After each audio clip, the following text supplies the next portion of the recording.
Et à présent, un petit séisme dans le monde de la médecine. Les médecins en formation montent au créneau pour dénoncer leurs conditions de travail qui deviennent, disent-ils, insupportables. Plusieurs services des cliniques universitaires Saint-Luc à Bruxelles et du CHU de Liège ont été mis en demeure. La justice pourrait donc s'en mêler et vous allez le voir, la pression est grande sur ces médecins. Reportage à Bruxelles, Anne Lombarde. Il témoigne à visage caché car si on le reconnaît, il est persuadé que sa carrière pourrait s'arrêter. Bruno, 28 ans, est assistant. Les cadences infernales, c'est son quotidien. C'est arrivé à l'hôpital pour 7h30 et c'est présent à l'hôpital au bas mot jusqu'à 19h. Mais si vous avez, pour peu que vous soyez de garde, vous enchaînez la nuit. Et le lendemain, vous enchaînez avec la journée. Donc ça vous fait 36 heures non-stop sur place. Et le lendemain, il faut se représenter à 7h30, 8h, bien évidemment. Bruno, toujours en formation, travaille donc entre 85 et 120 heures par semaine.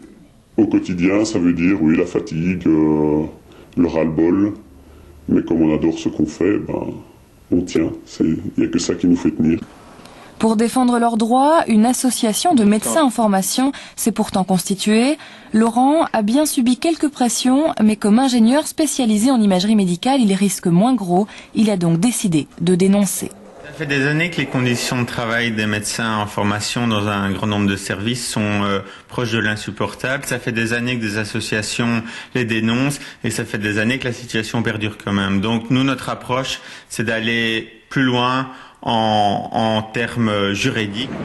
Et cela a commencé par les cliniques Saint-Luc où les services de chirurgie, gynécologie et obstétrique ont été mis en demeure de respecter la loi. J'ai rencontré des gens en souffrance, des gens qui ont des grosses difficultés, qui n'ont pas fait la médecine pendant plusieurs années pour aboutir à une espèce de travail à la chaîne.